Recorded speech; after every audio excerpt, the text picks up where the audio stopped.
My sister got everything handed to her growing up: new cars, private school, the works.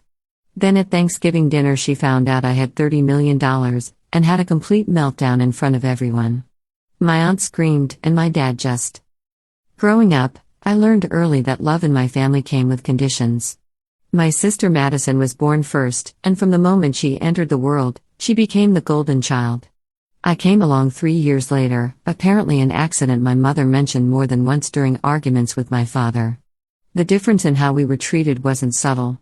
It was glaring, constant, and shaped every single day of my childhood. Madison got enrolled in Westlake Academy, a prestigious private school where tuition cost more than most people's annual salary. I went to Roosevelt Public High School, where the ceiling tiles had water stains and the textbooks were older than I was. When Madison turned 16, Dad bought her a brand new BMW 3 Series in pearl white. I got a bus pass and my mother's rusted Honda Civic from 1998 that broke down twice a month. Madison's college education at Stanford was paid in full. I worked 3 jobs to afford community college before transferring to a state school on scholarships I'd earned myself. The excuses were always the same. Madison needs to focus on her studies. Your sister has such potential. We're investing in Madison's future. What they really meant was that Madison was worth investing in, and I wasn't. My parents, Richard and Susan, made their priorities crystal clear. My father ran a moderately successful accounting firm, and my mother worked as a real estate agent. They had money. They just chose to spend it exclusively on one daughter. I stopped asking for things around age 12. Madison got a trip to Europe for her high school graduation. I requested help with my college applications and got told to figure it out myself. She received a monthly allowance that exceeded what I made working weekends at the grocery store. Her closet overflowed with designer clothes while I shopped at thrift stores and learned to alter garments to fit properly. Christmas mornings were particularly brutal. Madison would open gift after gift while I'd get maybe 1 or 2 practical items like socks or a discount store sweater. The worst part wasn't the material difference. It was watching my parents' faces light up when Madison walked into a room, then dim slightly when they noticed me. It was hearing my father brag about Madison's accomplishments to his colleagues while introducing me with a vague "this is my other daughter, Emily." It was my mother posting hundreds of photos of Madison on social media while having maybe a dozen of me, most from years ago. I developed this survival mechanism where I just became invisible. I stayed in my room, studied obsessively, and planned my escape. Madison thrived on attention and praise, always needing validation and constantly seeking reassurance that she was special. She'd throw tantrums if she didn't get exactly what she wanted, and my parents would bend over backward to accommodate her. Meanwhile, I learned self-reliance. I learned that depending on anyone would only lead to disappointment. After high school, I moved out as quickly as possible. I worked full-time while attending college, lived in a tiny studio apartment that barely had heating, and survived on ramen and whatever was on clearance at the supermarket. My parents didn't offer to help, and I didn't ask. Madison, meanwhile, lived in a luxury apartment near Stanford that Dad paid for, complete with a monthly stipend for expenses.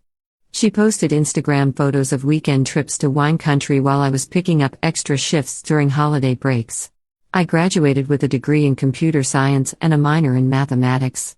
I discovered I had a genuine aptitude for programming and problem solving. More importantly, I'd found something I loved that was entirely mine. I got a job at a tech startup in Austin, Texas, far away from my family in suburban Connecticut. The salary wasn't impressive initially, but the company gave equity to early employees. I lived frugally, saved aggressively, and taught myself about investing. The startup was called Vertex Solutions, and we were building inventory management software that used machine learning to predict supply chain needs. I was one of 12 initial employees, hired as a junior developer but quickly proving myself capable of much more. The founders, 2 former Amazon engineers named Chris and Jennifer, saw potential in me that my own parents never had. They promoted me twice in the first year, eventually making me lead developer for our core product. Austin became my sanctuary. I made genuine friends, people who knew nothing about my family history or the way I'd grown up. They just knew me as Emily, the programmer who was always down for tacos and terrible karaoke. I dated a few people casually, though I struggled with trust issues that probably stemmed from years of conditional love. My therapist, Dr. Reynolds, helped me work through a lot of that baggage. I'd started seeing her after realizing that my childhood had left deeper scars than I wanted to admit. During those years, I call home maybe once every 2 months. The conversations were always the same. Mom would spend 5 minutes asking perfunctory questions about my life before launching into 30-minute updates about Madison's latest endeavors. Dad would get on briefly to ask about my computer job in a tone that suggested he didn't really understand or care what I did. Madison never asked to speak to me, and I never asked for her. I remember one particularly painful call during my second year in Austin. I'd just gotten my promotion to lead developer, a huge accomplishment that came with a significant raise. I was so proud, and some naive part of me still wanted to share it with my parents. When I told my mother, she said, "Oh, that's nice, honey," and then immediately pivoted to telling me that Madison had been featured in a local newspaper article about young entrepreneurs. The article was about her failed jewelry business, framed as an inspiring story about taking risks. My mother read me the entire thing over the phone, her voice brimming with pride. I hung up and cried for the first time in years. Not because I was surprised, but because I'd let myself hope things might be different. Dr. Reynolds helped me process it in our next session, helping me see that I kept returning to this well expecting water when it had been dry my entire life. That conversation marked a turning point. I stopped trying to share my achievements with them. I stopped hoping for validation that would never come. The company grew steadily. We went from 12 employees to 50, then to over 100. With each funding round, my equity stake became more valuable on paper, though it was still theoretical money. I lived modestly, sharing a 2-bedroom apartment with a roommate named Jessica who worked in nonprofit management. We'd stay up late talking about our dreams, hers to reform criminal justice, mine to eventually start my own company focused on technology for social good. Meanwhile, Madison's life continued its chaotic trajectory. Through Aunt Patricia, who remained my main source of family information, I heard about Madison's string of wealthy boyfriends, each relationship ending dramatically. There was the investment banker who broke up with her after she maxed out a credit card he'd given her for emergencies. The real estate developer who caught her lying about having a job. The trust fund kid who finally saw through her manufactured persona. Each breakup resulted in her moving back home, requiring parental support, and eventually bouncing back with a new scheme or pursuit. My parents funded it all. They paid for her life coaching certification that she never used. They bankrolled her attempt to become a personal stylist, which lasted 3 months. They covered the costs when she decided to get a master's degree in communications, only for her to drop out after 1 semester because the classes were too demanding. The money flowed endlessly from their accounts to hers, subsidizing a lifestyle she couldn't afford and enabling behavior that kept her dependent. Madison graduated from Stanford and moved back home. She couldn't find a job that met her standards, which, apparently meant nothing that required actual effort. My parents supported her completely, never pressuring her to become independent. She dabbled in various pursuits, a brief attempt at becoming an influencer, a failed jewelry design business that Dad funded, some vague consulting work that never materialized into anything concrete. Meanwhile, I was working 70-hour weeks, learning everything I could, and slowly building something. The tech startup I joined started gaining serious traction. Our software revolutionized inventory management for e-commerce businesses, and suddenly we had major clients. Companies like Wayfair, Target, and several major fashion retailers were using our platform. We were processing billions of dollars in inventory data, and our algorithms were saving clients millions in reduced waste and optimized storage costs. The company went through several funding rounds, and my equity stake, which I'd held onto despite opportunities to cash out small amounts, grew exponentially in value. During Series B funding, several colleagues sold portions of their equity. I'd been tempted. The money would have been life-changing even then, probably around $200,000. But something told me to hold on. Chris and Jennifer believed we were building something special, and I trusted their vision. Series C brought in even more money, and the valuation climbed into the hundreds of millions. By this point, Vertex Solutions was being talked about in tech publications as one of the most promising B2B software companies in the supply chain space. Recruiters from major tech companies started reaching out to me on LinkedIn, offering substantial salaries to jump ship. I stayed loyal to Vertex, partly because I believed in what we were doing, And partly because I'd built something there that felt like family, the kind of supportive, appreciative family I'd never had growing up. Then the acquisition talk started. A Fortune 500 corporation that specialized in enterprise software had been watching our growth. They wanted to integrate our technology into their existing platform and were willing to pay handsomely for it. The negotiations took months. I wasn't involved in those discussions, but the energy in the office shifted. People whispered in conference rooms. The founders held all-hands meetings where they carefully didn't promise anything but hinted that something big was coming. The day the acquisition was announced, I was in a meeting with my team when Chris and Jennifer called everyone to the main floor. They looked exhausted but elated. The deal was done. The numbers they shared made people gasp. For the founders, this was a life-changing exit that would set them up for generations. For employees like me who'd been there from the beginning, it was substantial enough that financial advisors would need to be involved. The actual closing took another 6 weeks, legal reviews, regulatory approvals, all the corporate machinery grinding through the process. During that time, I couldn't quite wrap my mind around what was coming. My financial advisor, whom I'd hired specifically to help me understand the situation, had run the numbers multiple times. With my equity stake, the vesting schedule, and the acquisition price, I was looking at somewhere between $28 and $32 million after taxes, depending on various factors. When the wire transfer finally hit my account, I sat in my living room at 2 a.m, having logged into my bank app for the 15th time to confirm it was real. The number sat there, undeniable, $30,247,812.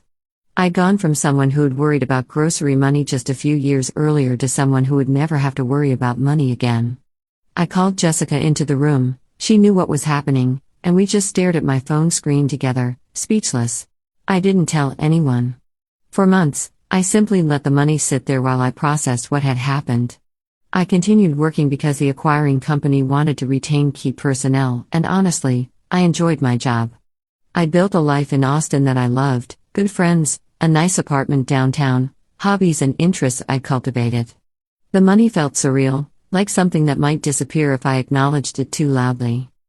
Eventually, I did start making changes, but subtle ones. I bought a beautiful house in the hills with a view of the lake. I hired a financial advisor and an attorney to help me manage everything properly. I set up trusts and charitable foundations.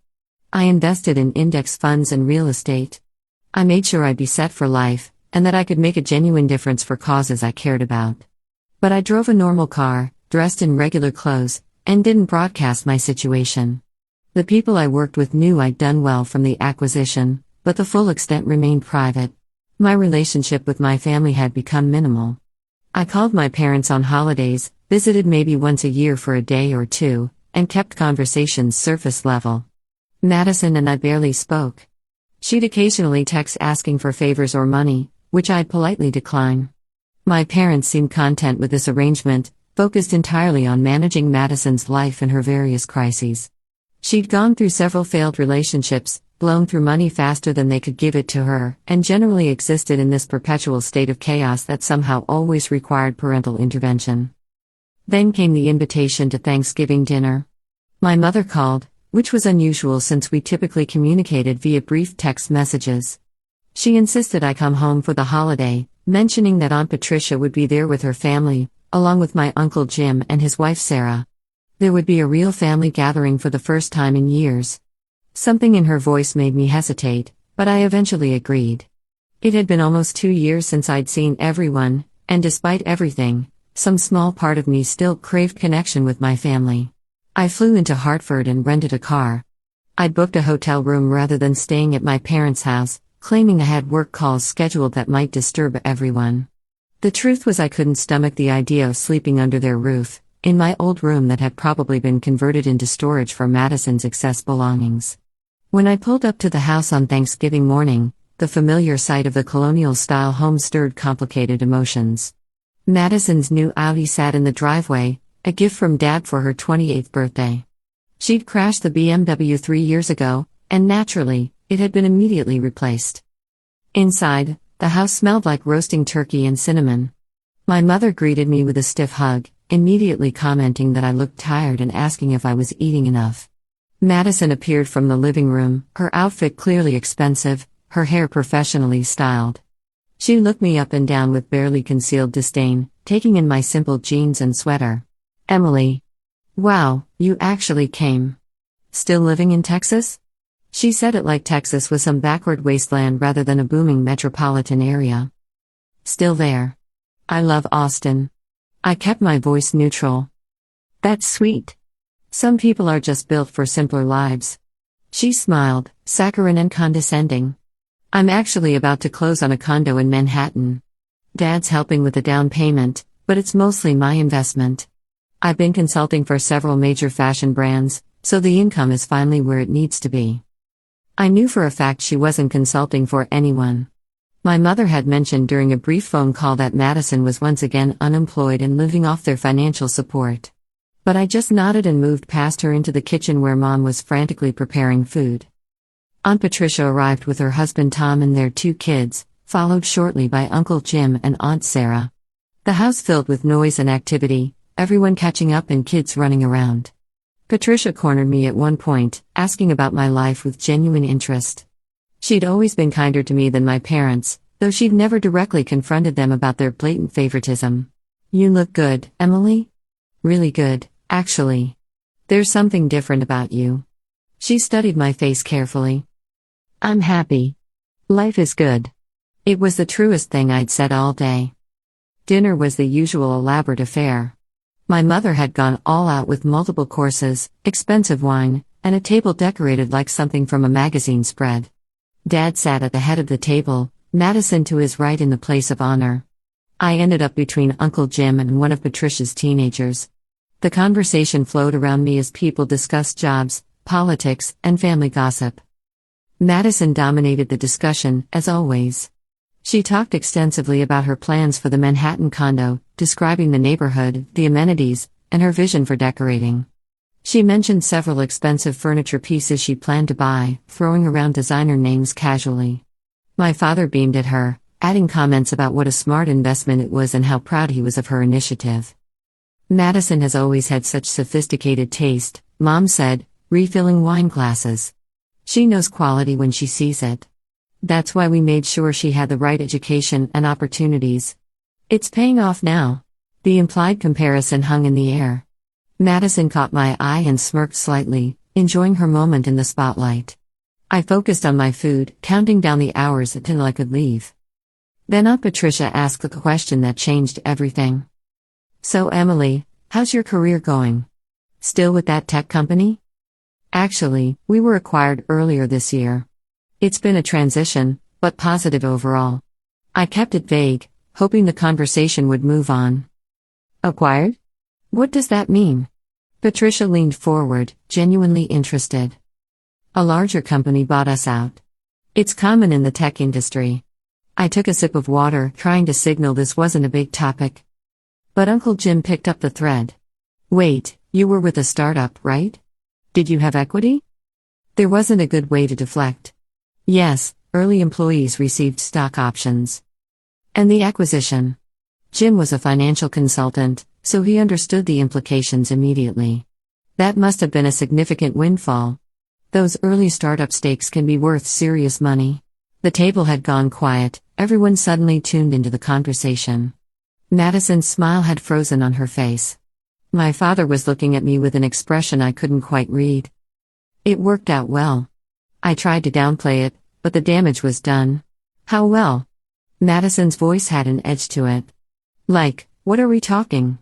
100,000? I could have lied. I could have minimized it. But something in her tone, the automatic assumption that whatever I'd accomplished would be inferior to anything she could achieve, made me pause. I was tired of being invisible. Tired of being treated like I was worth less. Tired of pretending that my success didn't matter because acknowledging it might upset the family dynamic. More than that. I met her eyes directly. "Like $500,000? She laughed, clearly thinking that was an absurd ceiling. "More. $1 million? My father spoke now, his voice sharp. "You made $1 million? "More than that, Dad." The room felt like all the oxygen had been sucked out. Aunt Patricia's eyes were wide. Uncle Jim was nodding slowly, like pieces were clicking into place. My mother had stopped moving entirely, frozen with a serving spoon in midair. Madison's face had gone pale. How much more? I could feel the weight of the moment. All those years of being overlooked, dismissed, treated as an afterthought. All the times Madison had been celebrated for the bare minimum while my actual accomplishments went unnoticed. Something inside me, some final restraint, simply snapped. The acquisition was for a substantial amount, and early employee equity stakes translated to significant payouts. After taxes and everything else, I cleared just over $30 million. The silence was deafening.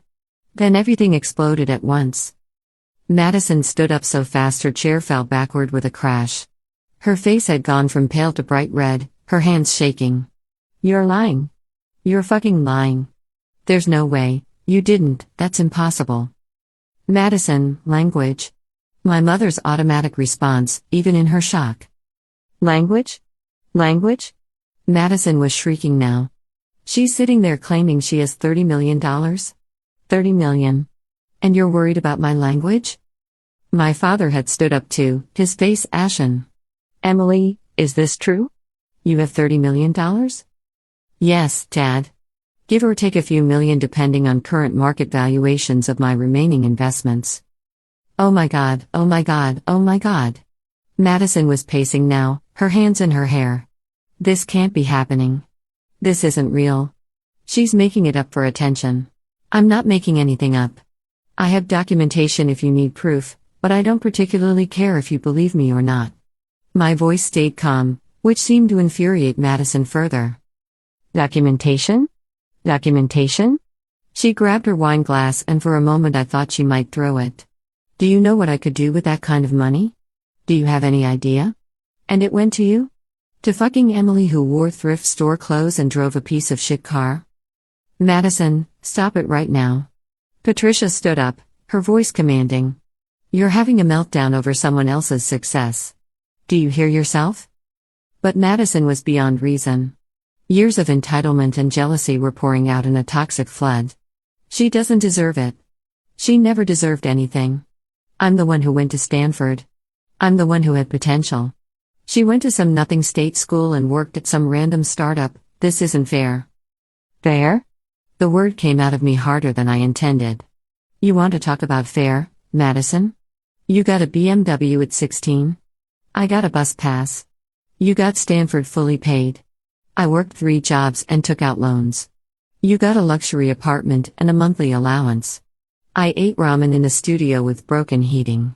Everything was handed to you on a silver platter your entire life, and you're standing there screaming about fairness because I actually worked for something and succeeded? My mother had started crying. Emily, honey, we didn't know, we never thought. You never thought I'd amount to anything? Yes, Mom, I'm aware. You made that crystal clear my entire childhood. The words were coming faster now, years of suppressed hurt breaking through. Every choice you made told me I wasn't worth investing in. Every time you praised Madison and ignored me, every time you bought her something expensive and gave me nothing, every time you forgot my birthday but threw Madison a party, all of it told me exactly what you thought of me. We were just trying to help Madison reach her potential. Dad's voice was desperate. She needed more support. She needed more support? I laughed, sharp and bitter. Or she was easier to love? Let's be honest about what actually happened. You favored one daughter over the other. You poured everything into Madison and left me to fend for myself. And you know what? Fine. I'm grateful for it now, because it taught me self-reliance. It taught me that I couldn't depend on anyone but myself. And that lesson, as painful as it was, helped me build something real. Madison had collapsed into her chair, sobbing dramatically. This is a nightmare. An actual nightmare. She can't have that much money. It's not possible. Tell me it's not possible. Aunt Sarah had moved to comfort my mother, while Uncle Jim was watching the scene unfold with wide eyes. Patricia's teenage daughter was recording on her phone until Patricia quietly told her to put it away. The whole thing was a disaster, but I felt strangely liberated. The truth was finally out. How long have you had this money? Dad asked, his voice hollow. 9 months, give or take. 9 months. He sat down heavily. You've had $30 million for 9 months and didn't tell us? Why would I? So Madison could ask me to fund her lifestyle? So you could finally decide I was worth your attention now that I have money? I didn't tell you because my relationship with this family has been essentially non-existent by your design. You made it clear what I was worth to you. That didn't change just because my bank account did. That's not fair. Mom was openly crying now. We love you, Emily. We've always loved you. You love me? The question came out softer than I intended. When? When did you love me, Mom? When you forgot to come to my high school graduation because Madison had a dental appointment. When you told Aunt Patricia I was going through a phase when I made the dean's list. When you sent Madison to Europe and told me I should be grateful for what I had. When did that love show up, exactly? Silence. She couldn't answer because we both knew the truth. Madison suddenly lunged at me across the table. Patricia and Tom caught her before she could reach me, but she was screaming, completely unhinged. I hate you. I've always hated you. You were supposed to be nothing. You were supposed to stay nothing. This was supposed to be my life. Mine. Madison, Jesus Christ. Patricia was struggling to hold her back. Get control of yourself. Let her go, I said quietly. She's not going to hurt me. She's just realizing that being handed everything her whole life didn't actually prepare her for the real world. That's not my fault. That's yours, Mom and Dad. You did this to her. You created someone so entitled and so fragile that someone else's success feels like a personal attack. My father's face had crumbled. He suddenly looked much older than his 62 years. We made mistakes. We can see that now. But Emily, you have to understand. I don't have to understand anything. I spent my entire childhood trying to understand why I wasn't enough. Why I wasn't worth the same love and investment as Madison. I'm done trying to understand. I'm done hoping things will change. This dinner just confirmed what I already knew: this family is toxic, and I'm better off without it. I stood up, folding my napkin and placing it beside my plate. Madison had stopped struggling and was now just crying, mascara running down her face. Mom was shaking her head repeatedly, like she could deny what was happening. Dad stared at the table, unable to meet my eyes. Emily, please don't go. Aunt Patricia's voice was gentle.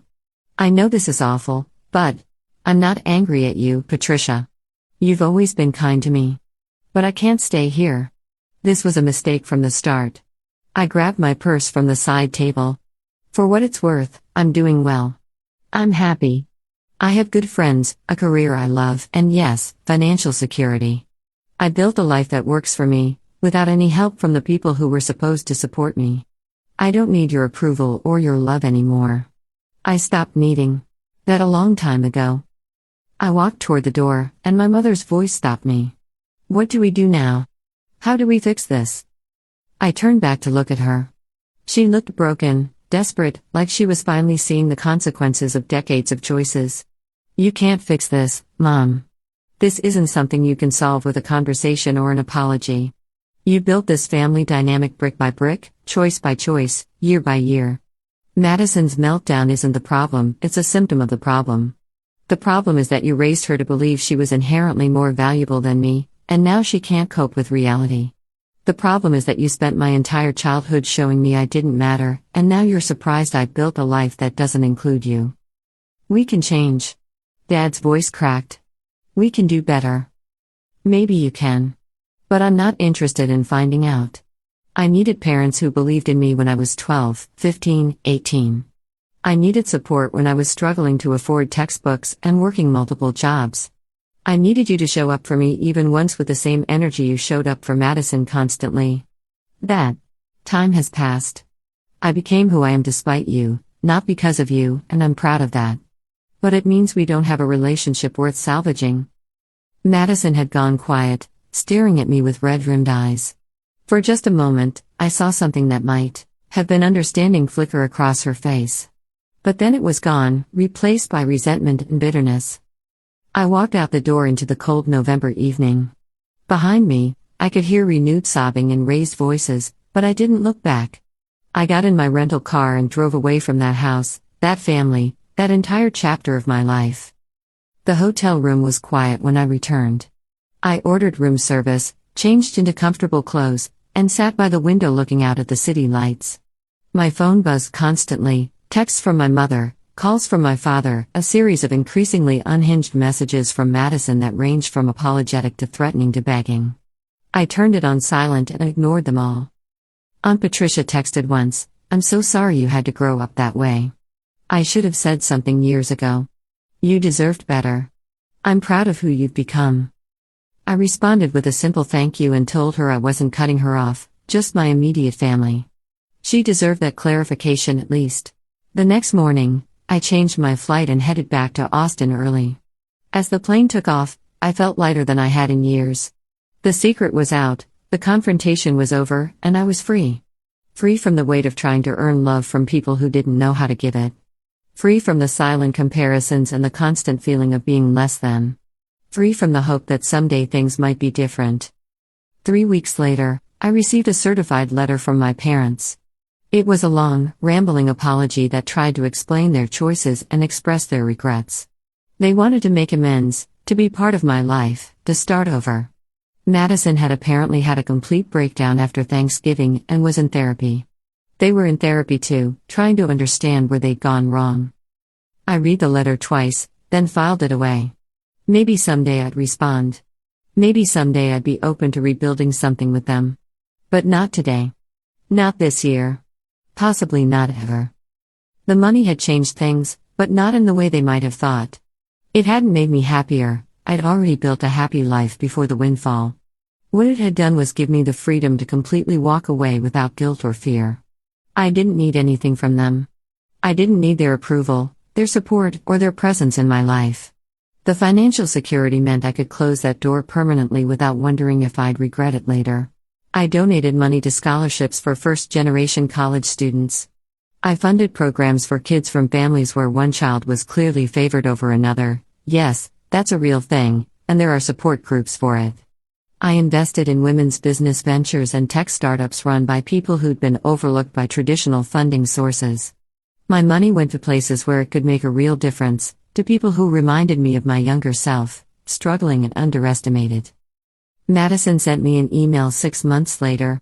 It was surprisingly self-aware, written from rehab where she was dealing with substance abuse issues, and what her therapist called golden child syndrome. She apologized for her behavior, acknowledged how she'd been raised to see me as less than, and said she was working on becoming a better person. She didn't ask for money or help, which was progress. She just wanted me to know she was sorry. I wrote back briefly, wishing her well in her recovery but making it clear I wasn't interested in rebuilding a sisterly relationship. Some bridges, once burned, shouldn't be rebuilt. The foundation was too damaged. My parents kept trying for a while, birthday cards with checks I returned, Christmas presents I donated, invitations to holidays I declined. Eventually, the attempts became less frequent. We settled into a distant, cordial estrangement. They were essentially strangers who happened to be related to me by blood. A year and a half after that Thanksgiving disaster, I was sitting in my home office when Aunt Patricia called. Dad had suffered a heart attack. He was stable but had requested to see me. She wasn't pressuring me, just passing along the information. I told her I'd think about it. I did visit him in the hospital, briefly. He looked frail and scared, nothing like the confident man who'd once held me at arm's length while showering Madison with affection. He apologized again, tears streaming down his face. He said he'd spent the past year and a half thinking about all his regrets, and I was at the top of the list. He wanted another chance. I told him I forgave him. And I meant it, not for his sake, but for mine. I didn't want to carry anger anymore. But forgiveness didn't mean reconciliation. I wished him a full recovery, said I was glad he was getting perspective on his life, and left. I didn't come back after he was discharged, and he didn't ask me to. Sometimes people ask me if I regret how things turned out with my family. The answer is complicated. I regret that my parents couldn't love both their daughters equally. I regret that Madison was raised in a way that damaged her ability to function as an independent adult. I regret all those years feeling like I wasn't enough. But I don't regret walking away. I don't regret building my own life, my own success, my own definition of family that includes friends who show up for me and care about me regardless of my bank account. I don't regret that Thanksgiving dinner showdown, because it brought everything into the open and gave me permission to stop trying. The $30 million didn't solve my problems or heal my childhood wounds. But it did give me the ultimate freedom, the freedom to choose who gets to be in my life based on how they treat me, not on what I might need from them. And that freedom, more than any amount of money, was worth everything. Madison eventually got sober, finished her therapy, and started working a real job in marketing. She's apparently doing better, according to Patricia, who still keeps me updated on family news. My parents are older now, facing their mortality and grappling with the consequences of their choices. Mom volunteers at a family counseling center, which Patricia says is her way of trying to make amends for her failures as a mother. As for me, I'm still in Austin. I started my own company focused on developing software for nonprofits and social services. I travel when I want, donate generously to causes that matter, and surround myself with people who value me for who I am. I have a partner now, someone who knew me before they knew about the money, and who loves me for the person I became through all those struggles. The story of that Thanksgiving dinner has become almost legendary in my friend group, the time my sister had a complete meltdown because I turned out successful despite being the other daughter. But to me, it's less about the drama and more about the moment I finally stopped waiting for my family to see my worth. I'd already known it all along. I just needed to stop caring whether they ever figured it out. Sometimes the best revenge isn't carefully planned. Sometimes it's just living well, succeeding on your own terms, and refusing to let the people who underestimated you have any power over your happiness. The look on Madison's face when she realized I had everything she thought she deserved? That wasn't why I succeeded. But I'd be lying if I said it wasn't satisfying to watch her understand that the world doesn't owe you anything just because you were told you were special. I built my empire from nothing while she waited for hers to be handed to her. And when the truth came out over turkey and stuffing, surrounded by family who'd enabled it all, I finally got to stand up and walk away knowing I'd done it entirely on my own. No inheritance, no family money, no connections, just hard work, smart choices, and the resilience you develop when you learn early that you're the only person you can truly count on. That's the real story. Not the money, not the meltdown, not the dramatic confrontation. The real story is about a girl who was told she didn't matter and decided to prove that the only opinion that mattered was her own. And in the end, that made all the difference.